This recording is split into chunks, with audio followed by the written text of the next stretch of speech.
Vocês já viram que o Banco Central aqui no Brasil realizou a primeira redução da Selic em 2024, para 11,25% ao ano. Mas e nos Estados Unidos? Como estão as discussões sobre os cortes de juros? PIB, mercado de trabalho, política fiscal, desinflação global são alguns dos assuntos que vamos conversar hoje também. E para me ajudar nessa conversa, estou com a Sara Bretones, nossa economista. Seja bem-vinda de volta, Sara. Obrigada, Mari.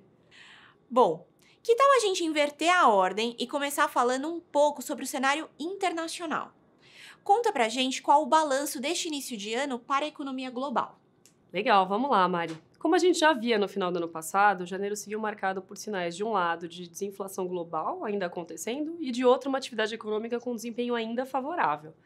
E exatamente por isso, os bancos centrais dos principais países envolvidos têm tentado conter as expectativas do mercado a respeito de um início muito prematuro do começo do corte de juros, ainda que eles tenham sinalizado que esse ciclo está próximo. Nesse sentido, no mês, por exemplo, a gente teve dados mostrando a robustez da economia americana. Não apenas a gente soube que o PIB dos Estados Unidos cresceu 2,5% no último ano, 2023, com um crescimento puxado por um forte consumo das famílias, como os dados de janeiro, agora, de mercado de trabalho, mostraram um quadro ainda razoavelmente firme. A taxa de desemprego nos Estados Unidos permanece próxima do mínimo histórico, com ritmo de criação de vagas de 200 mil novos empregos por mês, e reajustes salariais ainda acima de 4%. Interessante, Sara. E na visão de vocês, isso muda o plano de voo do Fed, o Banco Central Americano, de iniciar o ciclo de corte de juros? Olha, Mari, para o Fed, essas informações vão reforçar a cautela com esse início do ciclo de corte de juros. O comunicado da última reunião afastou uma redução no curto prazo, ou seja, na reunião de março, a próxima, mas em face da desinflação que a gente observa, indicou que a tendência é de redução ainda no segundo trimestre desse ano, caso se confirme o cenário esperado pelos membros do comitê.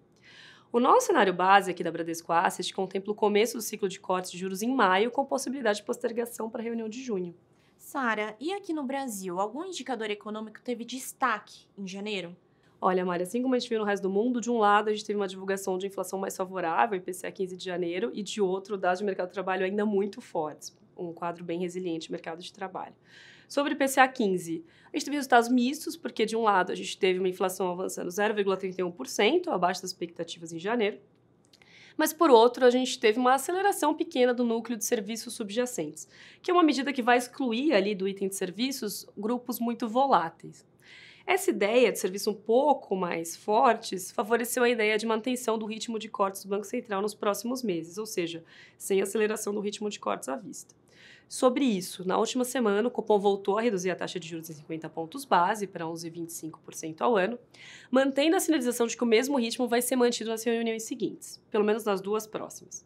Ao nosso ver, a comunicação atual, que sinaliza esses cortes de juros por duas reuniões, também poderá ser mantido em março, né? Com isso, a indicação seria de que a Selic chegaria a 9,75 em junho. No nosso cenário base, a taxa de juros ao final do processo de redução permanece em 8,5% e esse patamar vai ser atingido ali em novembro desse ano. Sara, e o que a gente pode esperar para a política fiscal neste ano?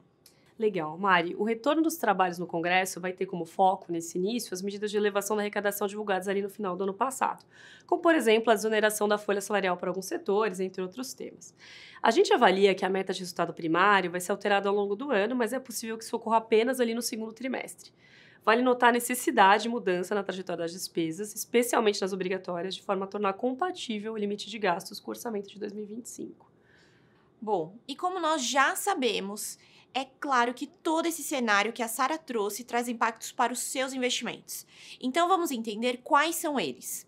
Embora os ativos de risco tenham sofrido em janeiro, impactados pelos ajustes na curva de juros dos Estados Unidos, a nossa visão não mudou. E seguimos com uma convicção positiva para esses ativos. A redução de juros nas economias desenvolvidas e a continuidade do ciclo de cortes aqui no Brasil tendem a favorecer esses ativos de forma geral. O destaque de janeiro foi o IDADI, Índice de Debêntures em CDI, devido a uma volta do investidor à classe e ao fechamento de spreads. Outro índice que se destacou em relação ao CDI foi o IMAS, Índice de Ativos Atrelados à Selic. Os índices atrelados à inflação com vencimentos mais longos foram negativamente impactados pelo movimento dos juros no mundo. Assim, o IMAB5+, e o IMAB terminaram o mês no campo negativo. Acreditamos que a queda na taxa de juros deve continuar impulsionando a bolsa aqui no Brasil. Nas carteiras dos nossos fundos, os gestores estão adotando um posicionamento em empresas sensíveis à queda das taxas de juros. Entendemos que há boas oportunidades olhando para frente e nossa visão é construtiva para médio e longo prazo. Sara, foi uma conversa super esclarecedora. Muito obrigada. Eu que agradeço, Mari, e até a próxima. Tchau!